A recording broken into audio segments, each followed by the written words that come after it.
Hello, you're listening to Ready, Set, Go Real Estate Investing Podcast, presented by Brandon Elliott. This show will be going over all aspects of real estate investing and is intended to educate, motivate, and prepare you to take action on your first or next real estate investment. For more information, please visit BrandonElliottInvestments.com. Thank you for listening and enjoy.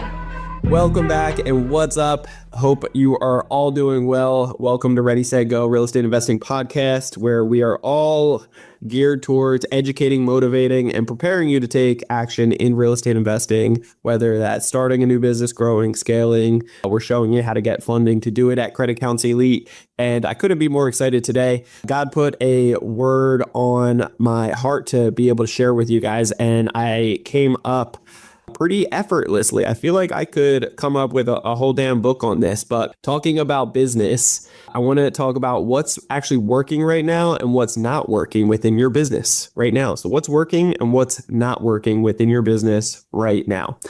And you could either have a thriving business that you're running successfully, or, you've been going through the trenches through your business and having the ups and downs, which is okay, or you are just starting. And even if you just have ideas right now, this is going to be for you specifically, because the person that has been going through the trenches and they're determined to succeed and they're just failing forward, then this is they're going to succeed one way or another, in my opinion. Somebody that does it for 10, 20, 30 years, even if you just keep on smashing your face in the dirt each and every time, eventually you're going to fail forward into success. So that it's not for somebody that's procrastinating. What I really want to share with today, I still think there's going to be valuable notes, by the way. So don't tune out right away just because you're like, oh no, I've been doing this for a while and I'm okay getting my face punched in each time. I still think there's going to be a lot of gold nuggets here for you. For the other people that have been having goals, dreams, ideas, wanting to get started, not really know where to begin. In addition, this is really for this avatar right here. In addition, you feel confident and you're just getting started, you're just about to get the ball rolling. This is specifically for you. And the reason why it came to my heart is because I've been having more and more people that I'm running into asking questions and trying to get mentorship and coaching guidance on this season in their life of just starting. God put something on their heart to start, build, and eventually scale. And I'm asking them about their business plan and what they're doing and what their goals are. And full transparency, myself looking back then when I first got started, 2015, almost, 10 years ago, I don't know if I would have confidently been able to give you the whole roadmap, so it's okay if that's you as well. If you don't have the roadmap, it's okay. However, I can look, and as I hear some of the things that are coming out of their mouth, I'm like, I don't want to be negative at all. I never want to hold anybody back, but I also think about Shark Tank, and I think about Mr. Wonderful, Kevin O'Leary, and I start realizing he's very brutally honest and blunt, and he's going to call it how he sees it. This is going to fail if you keep doing it this way. With what you have in mind, it will fail. And some of us need to fail, and you will fail. It's okay. It's part of the game, but at least get knocked down and then get back up and learn from your mistakes, right? You only truly fail, quote unquote, when you give up. And some of us may need to give up or change pivots, learn from these mistakes. Okay. So I don't want this to be negative or pessimistic by any means. When there's a will, there's a way. I've always been very optimistic with that. And it's on, my wristband. When there's a will, there's a way. And so I just want to make sure that you have the tools necessary to really succeed with best chances possible. Because again, even with all those tools and education and guidance and learning and surrounded circle mentorship, it's you will still make mistakes. You will still fall. Ideally, it's not as much of a crash as it could be on your own, and that you can pivot and quickly do things to make it less impactful in a negative way. Okay. So with all that being said, though, if this is your first time tuning into the podcast, make sure you are following us first off on all social media platforms. Check out Credit Counsel Elite or Brandon Elliott Investments. In addition, make sure that you're hitting that that subscribe button to the podcast so you get the new episode reminder every single Monday when the new episode drops. And after hitting that subscribe button, if you could listen to a few episodes, leave that 5-star review. I would greatly appreciate it. It gives me the momentum and the encouragement to keep going. We've been doing this for 6-7 years now, and I never miss an episode every Monday. So grateful for all the people and lives we've been able to bless and impact, and the feedback. You guys keep it coming. It means the world to me. So greatly appreciate each and every one of you guys, all the subscribers out there. With that being said, let's just jump right into it. Okay, there's a lot to be said when it comes down to what's working and what's not working within your business right now. And I put this 1 to 10. So if you have something to write down with, if you're driving, soak it up, listen to it later, and write it out as you go. These 10 are in no particular order, but I'd like to say that it's in order. Okay. So it's no particular order, but there's some math to it. Okay. So let's play around with it. And if you have any questions on it, as always, DM me, reach out. Would be glad to give my 2 cents on it, give your feedback. And again, there could be so many more levels to this, and we could break down each and every piece to this and talk about it in further detail. But for the sake of the podcast, your time, your attention, and your busy schedule, I want to be able to get to the meat and potatoes of this. Okay. So number 1, you having a detailed plan or not at the end of the day, or do you actually have a plan? Most people don't have a plan. They have a rough plan. Worse is if like what you believe to be true in your head, it doesn't even make sense.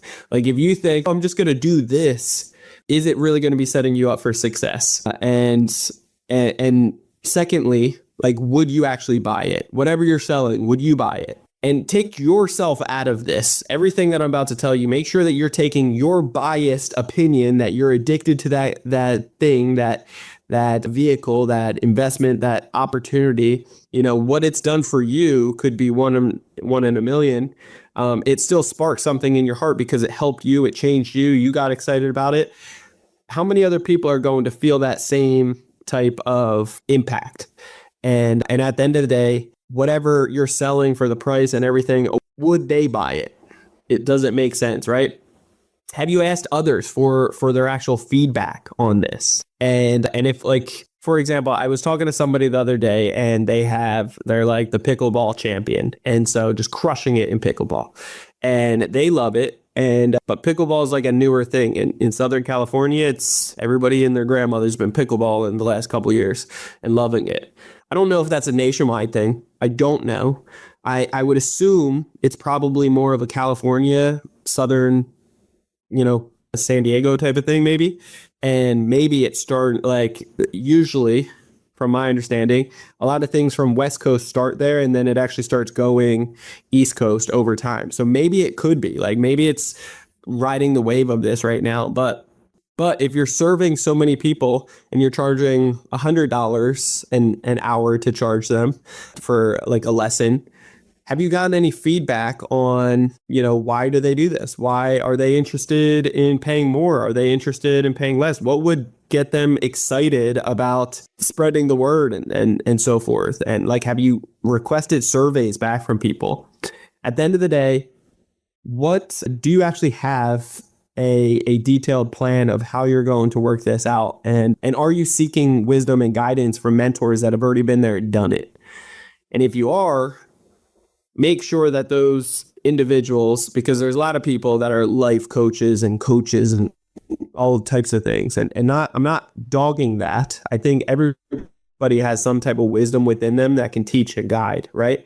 But if they haven't been in an authority position of being there, done it, did it, doing it actively in that particular role for that particular type of thing or business, I would be very cautious to spend too much time with them or pay for a certain amount. What I would say is the more time, the better. And also making sure that that it just makes sense, right? Like what they're the guidance that people are pouring into you on this, make sure that you're taking it with a grain of salt and you're doing your own feedback. You're doing your own due diligence. You can take all types of feedback and information, just like this podcast, like soak it up, but also listen to a dozen other podcasts. Also get wisdom from so many others, and then put your own spin to it, your own secret sauce to it. Like I just pray that one small little nugget hits you with something that you're like, oh, didn't think about that. Somebody didn't say this. I didn't put these two together, and it just aligns with the missing pieces to the puzzle, if you will. But if you do not have a detailed plan or mentorship and guidance for this, like, is it truly going to be setting you up with your whole process for success? Number 2, you must be passionate and clearly be able to explain your business within 10 seconds or less to be able to grab the other person's attention. If you're speaking to your avatar, are you going to be able to hit them with the elevator pitch with clarity, with boldness, with structure, with getting them to be like, what? Yes. And they should be asking you questions afterwards, and have that of like, wow, I can't believe you found me at this time in my life when I need this. If they are your avatar. And if so, they should be asking you afterwards certain buying questions. They should be asking you clarifying buying questions afterwards, and not just price, but buying questions afterwards of like, well, how does this work? This is going to actually serve me. This is going to help solve my problems. This is going to feel good. This is what I've been looking for. Oh, I tried all these other things. It didn't work. How is it different? They should be asking these type of things to be able to start positioning themselves to buy from you. And if you can't get them to that moment, you're either not talking to the proper avatar, or worse, and more commonly, number 2, is that you simply don't know how to deliver what the heck you do in a fashionable manner to be able to get them excited or clarity behind, wait, what do you do exactly? What?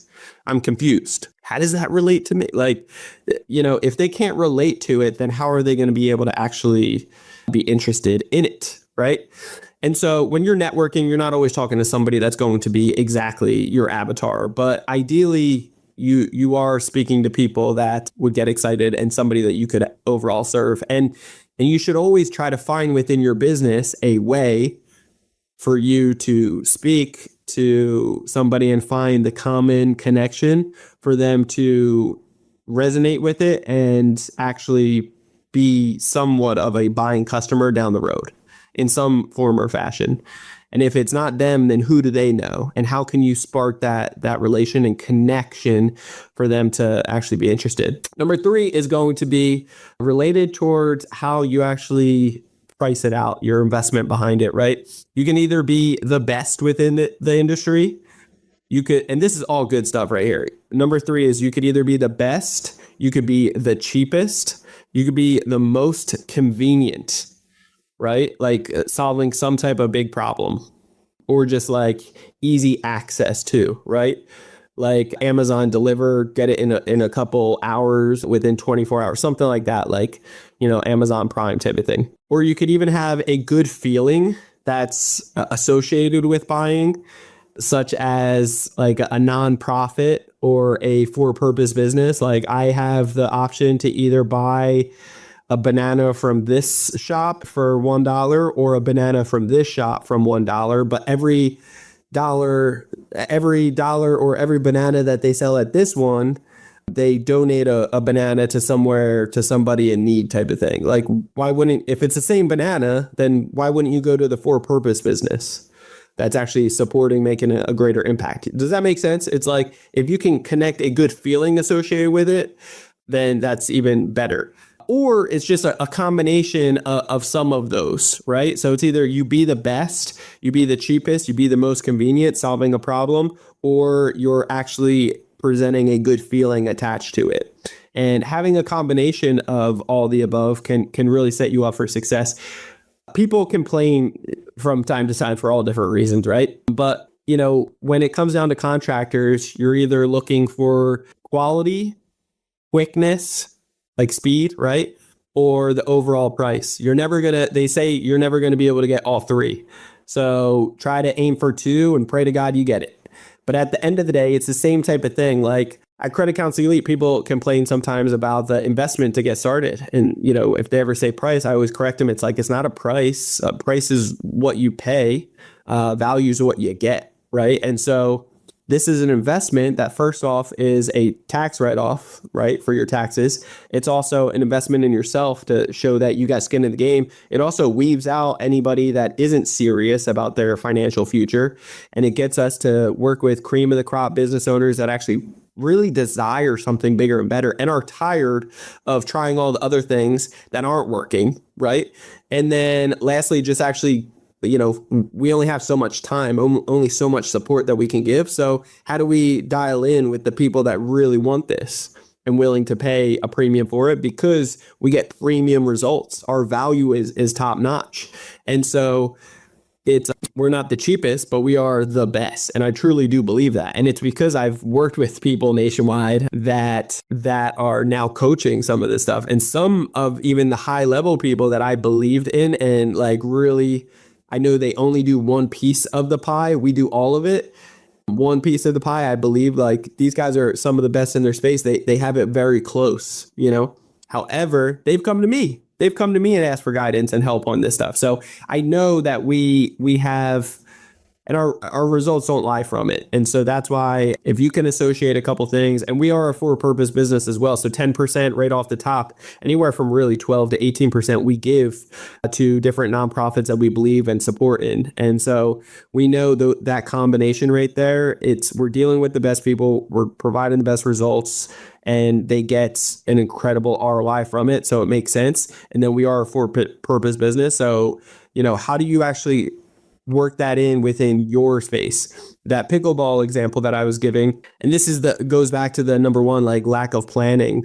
This individual wants to stop doing it so much in person. He's worked with maybe 100 people over the last several years, never got a survey, worked with 100 people, charges $100 per session. I don't know how many working with on a weekly basis, maybe a small handful, right? Now wants to take it all digital and learn online and show more people, help out more people, but wants to charge $5,000. And it's like, that's cool, that's good to be the premium, but how many people are actually going to be paying that? How many people are willing to pay that? Have you asked your current people, that your current clients, like they get one-on-one time with you for $100? What would make them want to do it all online for $5,000? It's a big premium. It's a little different, don't you think? How many people are you actually going to be able to serve that way? And is there a professional level to it? Does that make sense? So it's like, you got to have a clear plan. And does this make sense? And would you actually buy? Would you buy your own product? And try to take yourself out of it so that you don't have that biased opinion to it. Because of course you would buy. You're the one that's selling it. You're like, yeah, of course. But put yourself in the other person's shoes for a second. For the other avatar, even if they didn't clearly understand, if they just had a fraction of the understanding of what you're trying to portray to them and the benefits, how this could save them money, make them money, and so forth, or whatever, like how it's going to solve their problems and set them up for a better experience, would you buy, or would they buy? You know what I mean? So I think that's very important.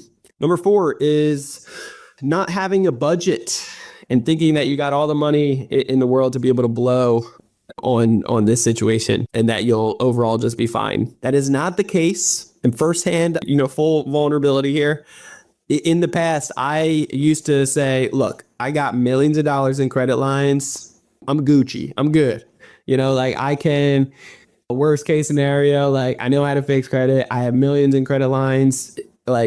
I'll solve problems by pumping money into the business and keep just pumping it up. We're good. But I'm not going to be stupid with my money though either. If I'm not getting an ROI on it and I can't pay it back, I don't go into debt or unsensible debt. That's a big difference between me and a lot of people that we see and help out. they will start businesses with the wrong plan, the wrong intention. And if they say, well, I got credit lines, I'll just do it like this. You must make an ROI on that, or else even if it's 0%, it's 0%, not for eternity, but for a period of time. And so you must have backup plans to be able to pay it off and to be able to get out of it and make an ROI. Otherwise, you're like, if you can't be good with your own money and the own money that you steward, down the road, as you grow and scale a business, you have to raise capital. You have to work with other investors. That's how you grow a $1 billion company. Even, a couple, 10, 20, 30, 50, 100 million company. It's like you usually have to bring on investors and grow and scale. And if you can't be a good steward with your own funds, your own credit, your own cash, then how could you ever do it with somebody else's?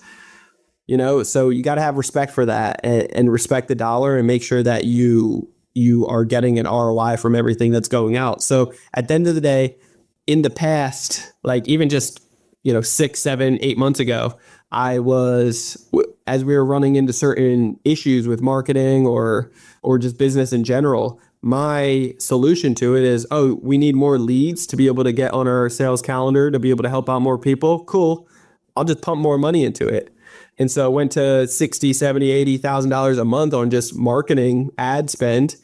But the numbers are still off. You know what I'm saying? And so if you do that for long enough, you're going to have a failing business and it will cripple you. And so make sure that you have a budget in place that's associated with your goals. You should have, we brought in a CFO to be able to give us clear guidelines on what our end goal is, because I'm very good at understanding the end goal. Cool. Now, how do we backtrack it? And if we want to make, for easy numbers, $6 million a year, that's $500,000 a month.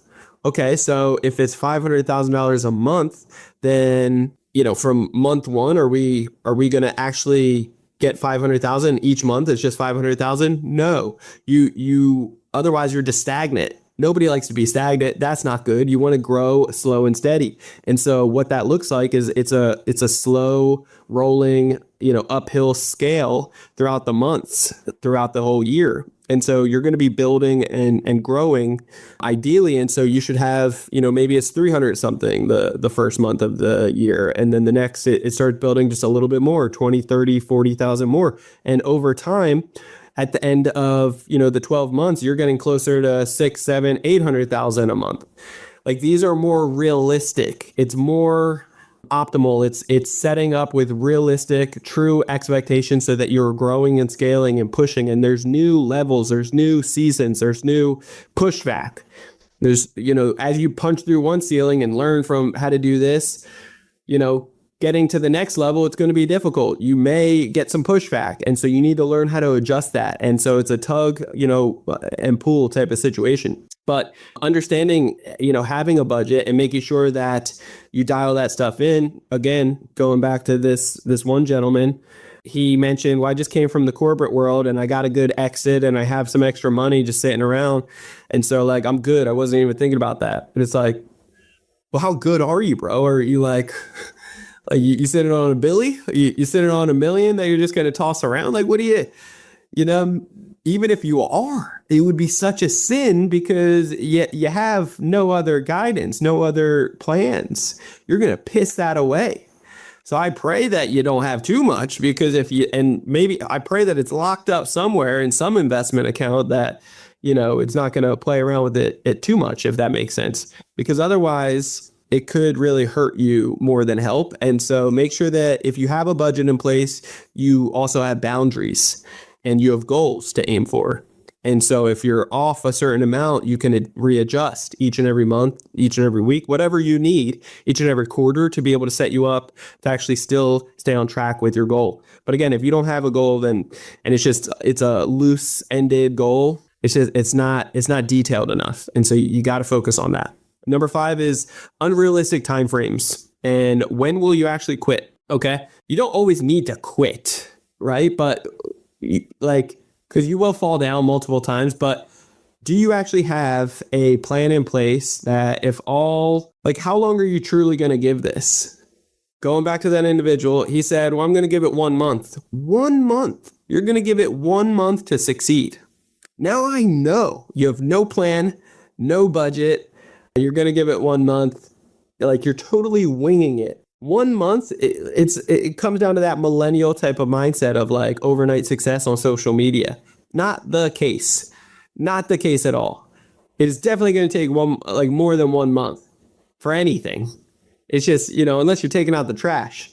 But at the end of the day, it's making sure that you have more realistic timeframes associated with it.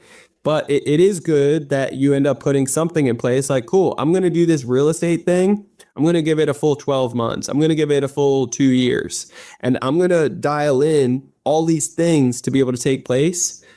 But I'm going to do it as if I only had half the time. And this allows me to give me the confidence and the courage to like, hey, I'm going to pressure myself. I only have half the time, but I am going to give that additional time just for unexpected circumstances in life and mistakes and pushback. And I'm going to adjust as I go, and I'm going to give it my all. But then after that, I'm not going to waste any more time if it doesn't take place by then. I'm going to pray on it through the time frame, and I'm going to adjust as time goes, and I'm going to switch to something else if need be. Okay, but yeah, I just think it's so important at the end of the day, like having some realistic time frames that are attached to it. And if this happens or not, or doesn't happen, or if you lose too much and you aren't hitting certain numbers, then what? What's going to actually take place? Or is it just a do or die type of, burn all ships type of mindset? And is that okay with your current responsibilities? It's okay. I love the mindset of burn all ships because it's a do or die situation. But also ask yourself, is that responsible? Is that responsible? Or is it just respectable? Okay. Is the burn all ships type of mindset when you have a family, when you have kids, when you have a roof over your head, when you have, you need whatever, the bare minimums, and you don't have a backup plan, is burning all the ships. Like, if you have a clear path, if you have a clear goals, if you have backup plans to still succeed, I wouldn't say backup plans to like pivot, because that's not burning all the ships, but is it okay for the current responsibilities that you have taken on in your life to be able to say, hey guys, this is what I'm passionate about, this is what I'm doing, and we're burning all ships, and if times get horrible, this is what it's going to look like. Even having that conversation with them. Most people don't. They're just doing it themselves, and they're risking all these other things, and that pressure, that pain is just too much. And so is it responsible to do that? Or is it just respectable? Respectable because it's like, yeah, anybody can say, wow, like I respect his grind, his hustle, his ambition, and his drive to actually do this. But unfortunately, it's at the consequence of his responsibilities for his family, for his house, for, his kids that he brought into this world. It's like, are you just being naive and more ego driven? And it's a tough pill to swallow, but we see it day in, day out with certain individuals. And again, I would never be the person to like talk you out of starting something new, growing, following your heart, praying on it, and like feeling like, hey, God's telling me to do this, then do it. But at the end of the day, just be prepared. Make sure you're getting true wisdom, true guidance, and it isn't an ego thing. It's not a naive thing. Like, you have real plans, and ideally you have that real tough conversations prior to going all in and burning ships behind you, and say like, hey family, I know I'm responsible for all you guys. I know I did this, and I just want your blessing and I want your approval, because this isn't a team thing. It's no I in team. I know I'm leading this team, but I need to ask, is it okay that I get your permission to chase this? And I feel like you got to sell it to them, but also tell them this is how bad it could get, and hopefully it never does. Like, because this is how good it could get as well, but anyway, I just think it's important to be more structured on the overall timeframes, right? Number 6 is, do you actually know your KPIs? Are you even tracking KPIs? Do you know what a KPI is? Key performance indicators, right? I joined a mastermind several years ago, and so many people in there were just like clueless, just like myself, about KPIs. KPIs? What KPIs? I have a business. It's like, if you're not actually tracking your KPIs and the data that's coming in, you're not making data-driven decisions, and therefore you're winging it. You are just gambling and winging it. You don't need to make gambling decisions. You need to make calculated, data-driven decisions. Okay. And so it's really, really important to do this and not screw this up. And I'm speaking to myself right now because we have a boatload of data. We have a boatload of KPIs. Each department is overwhelmed with KPIs that they have. It's important to solidify and just have a small handful of KPIs that are the top dog ones that you want to pay attention to the most, each department as well as leadership. And then after that, if any of those are off and they're outside of the range where our comfortability and our goals are, if they're outside of that in a negative way, then you pivot. You go down the rabbit hole and look at that department, and you open it up a little bit more. Why is it like this? Cool. And then you find the areas where it's lacking or issues are popping up that you might have not realized.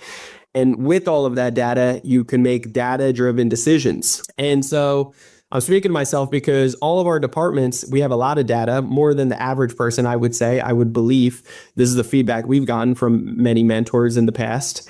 And so, which is good, but sometimes it's also complicated because so many numbers, what do we actually focus on? So leadership level, we are redesigning and redoing in this moment right now. And I feel confident because all of my teams feel confident. All my leadership teams, all the divisions, they feel confident in the KPIs and their numbers. And I see them hitting their goals. And so that's good, but it's not good enough if I, the leader, the CEO, doesn't have clear insight. I could get any of these numbers from any of my guys, but I need to see it like that in 2 seconds on my phone, on my own, individually. And I need to know why it does what. And truthfully, I'm not fully there yet. And which is okay, but it's really not okay. At least my guys understand each of theirs. And again, I hire on amazing individuals around us that are way more intelligent and highly qualified, and they're crushing it. So that's a good thing. But it's also, as the leader, you need to start tracking your KPIs and have your detailed numbers in place. And it could be very simple and use ChatGPT to kind of design those at first for you, or it could get very aggressive and you're tracking and split testing everything, but it is important to have KPIs and make data-driven decisions, because if you aren't doing that, you really don't have a business. You don't have a business, and it's just a matter of time. You might have made good decisions in the past. You might be only looking at the income coming in and probably not, if you're not paying attention to KPIs, you're probably not looking at the money going out. You're just looking at the balance at the end of the month. I got more money in there the last month. Woo, good.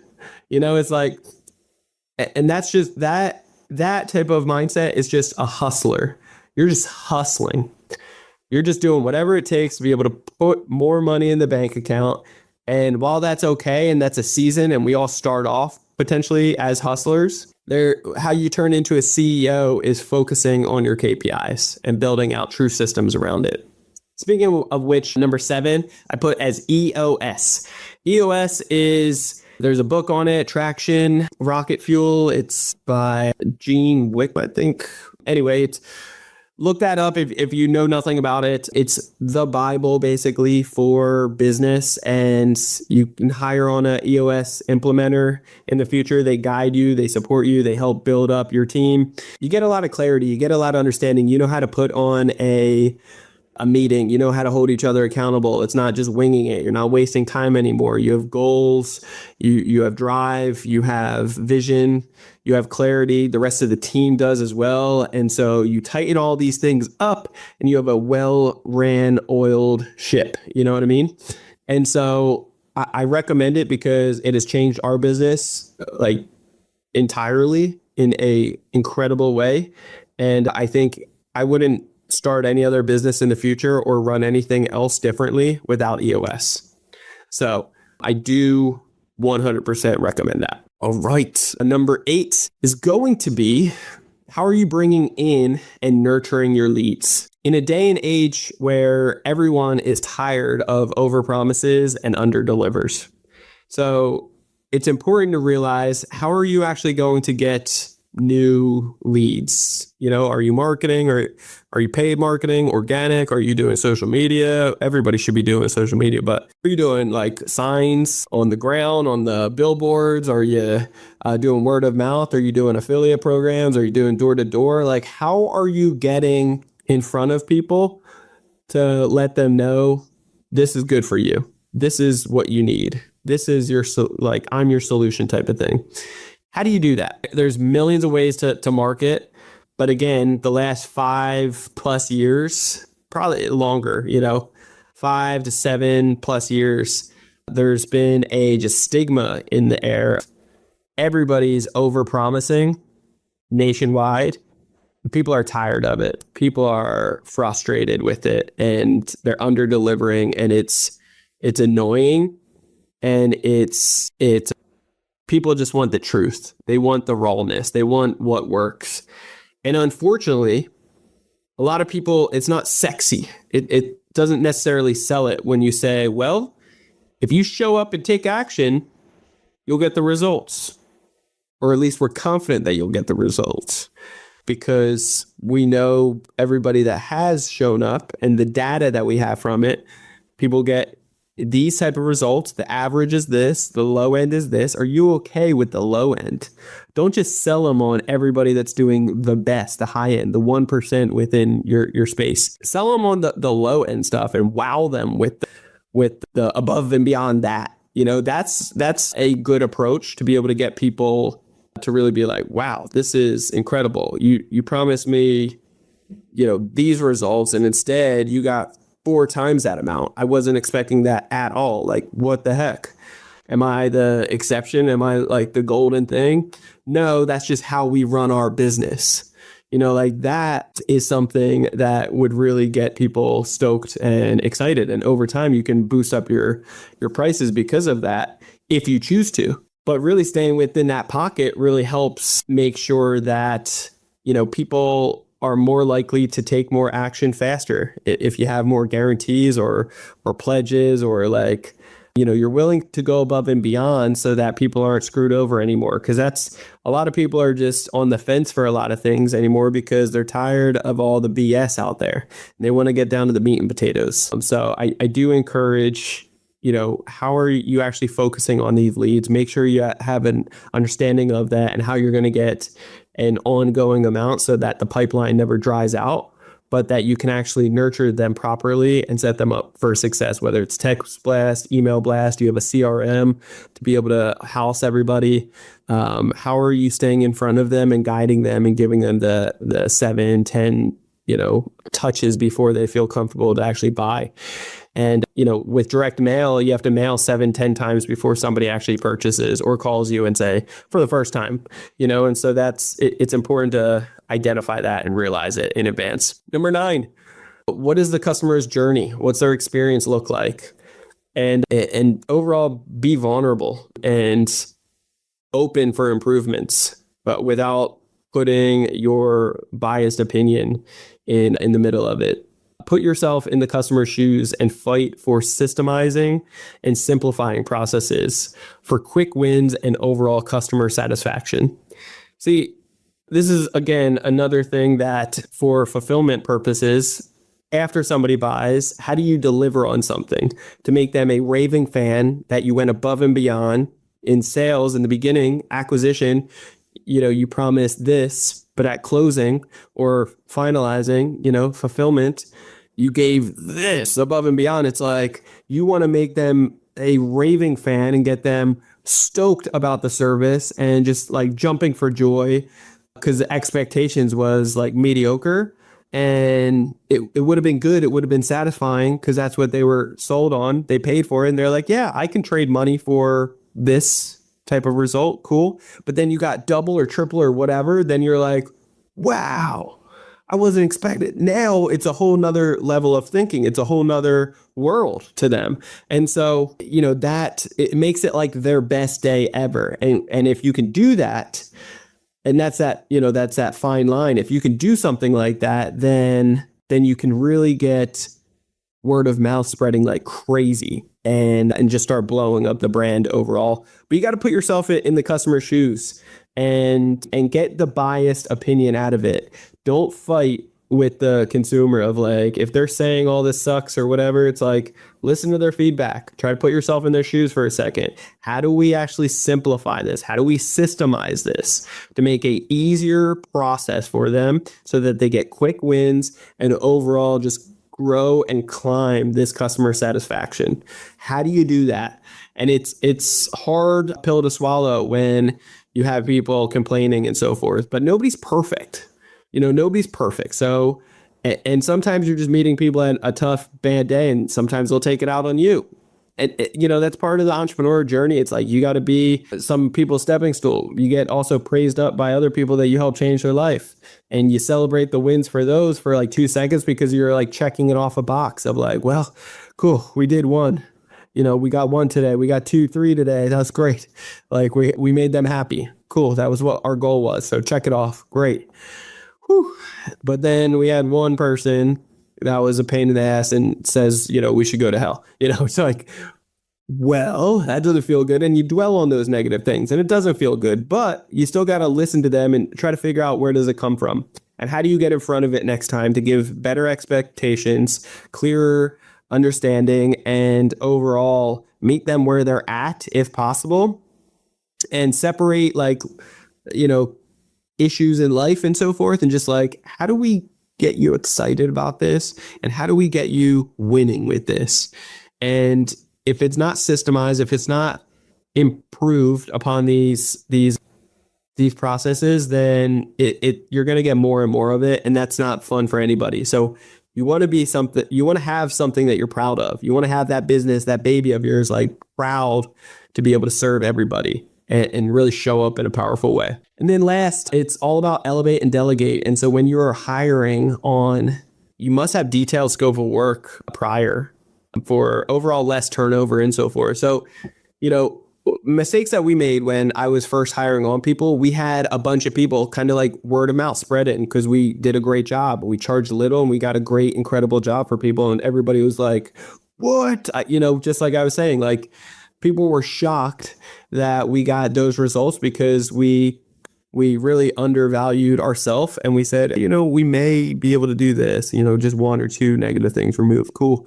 And then they're like, what? You clean my score, like scoreboard. I didn't even think that was even a possibility. It did what? This is incredible. Like tell everybody and their grandmother. And then they're like, hey, and by the way, can I work for you?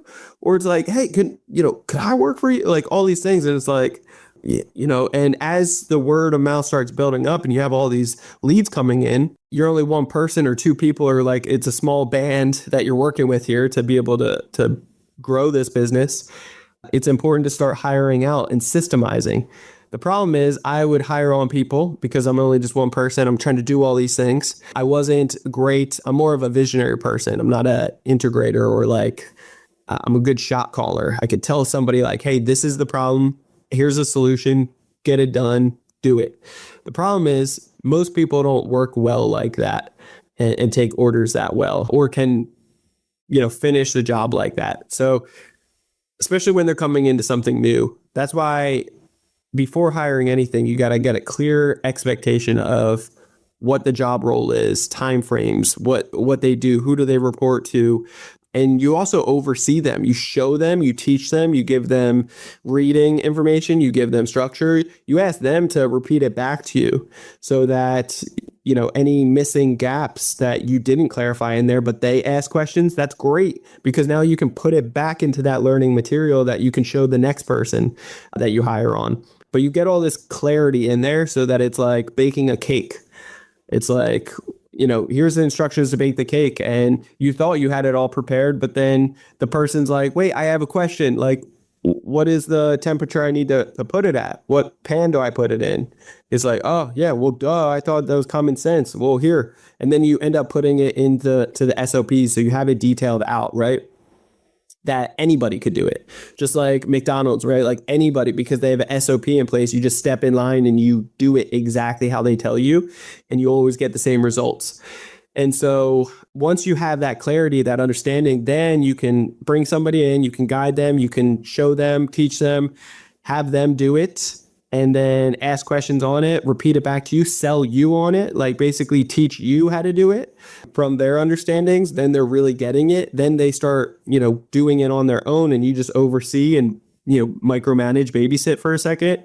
And then after that, once you know that it's going well, then you can just check in once a week type of thing, or whatever it may be at the end of the day, just to verify, cool.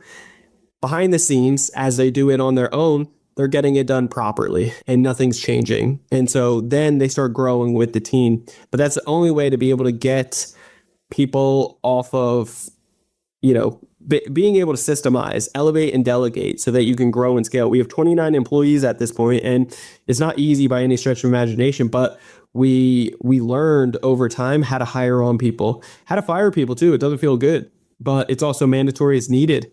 And instead of letting people hang out that's not a good fit for too long, that's cancer as well. That could be really devastating to the business. But also not having so much turnover. You want to have slow and steady, like people coming in and staying for a long time. So hiring on slow, but firing fast if they're not picking it up quickly. But you also need to look in the mirror and like, am I guiding this person and setting them up for the most success possible? And if not, then that's just the true reality that somebody else should be teaching this. Somebody else should be guiding that new hire on. And we've learned that over time, and it's been able to get better. But even when you get that perfect person for the job and they're crushing it and you've guided them, just like I told you, if you don't have the right culture, if you don't have the right leadership, the right vision, the right team meetings, then it's going to be hard for people to feel acceptance to that and want to jump in and be a part of that. And you got to treat them like family, because if not, it's like, because it is your family. It's just like your work family, and you spend a lot of time with them. So make sure that you're treating the work family just as much as your real family. That is, of course, if you treat your real family with good kindness and love. So anyway, so I think all of this is just to say, like, you're going to want to systemize and elevate and delegate. You're not going to be the best person. If you're ever putting up your hand saying nobody can do it better than me, shame on you, because there is people that can do it way better than you, believe it or not. And for you to be able to grow and scale this business and help out more people, if you really believe in what you have, you should want to be able to help out more people. You're not going to be able to do that by yourself. So how do you systemize it? How do you elevate and delegate and build a badass team that can actually move the vision further and faster than you ever could? And it comes down to hiring on people. So anyway, that is my 10 pieces that I wanted to share with you guys today. I believe it can be extremely valuable if you take it to heart and not sleep on it. If you guys aren't following me on social media, do so right now. You can go to Instagram. It's Brandon Elliott Investments. Otherwise, the business page, it's Credit Counsel Elite. Credit Counsel Elite on IG. Otherwise, on Facebook, same thing. Or Brandon Elliott Investor on Facebook. What else? If you haven't subscribed yet to Ready, Set, Go Real Estate Investing Podcast, what are you waiting for? Do that right now so you get the newest notification every single Monday. Leave that 5-star review after listening to a few episodes every Monday. And then if you are looking for massive amounts of funding, I'm talking up to $500,000. We're talking $2, $3, $4, even $500,000 plus in new capital with interest rates as low as 0%. This can be repeated. It can be repeated every 6 months per person if done properly. So if you want to get more information about it, we have a 5 and a 10-minute video on our website, creditcounselelite.com. That's creditcounselelite.com. It explains more in detail. It will help answer some of your questions, I believe. Afterwards, though, it will also spark some good questions for you to ask. And you could just book a one-on-one call with either myself or one of our assessment coaches to be able to go over your particular situation. Like, what are you struggling with right now? Where are you at? And afterwards, where are you looking to go? If we can understand those two pieces, what's stopping you? Where are you trying to go? Like, where are you at? We can give you that roadmap of what it looks like to be able to get there on your own. Happy to give you that roadmap on your own. Otherwise, we can even explain how we could actually help you to get there sooner than later over time. So pray that really does impact you and you take advantage of that. We have a bunch of gifts we'll give to you as well, just for respecting your time. It'll be about a 45-minute free call, 30 to 45 minutes that I pay for to my team. And so again, if you're looking for massive amounts of funding, look no further. Check out creditaccounts.elite.com. And with that being said, love you guys all so much. Enjoy the Super Bowl or enjoy your following week. And we will catch you next time. God bless. Peace out. This has been another episode of Ready, Set, Go Real Estate Investing Podcast, brought to you by Brandon Elliott. For more information, please visit BrandonElliottInvestments.com. Also, please don't forget to like, share, and leave a comment below. Thanks again for joining. Until next time, God bless.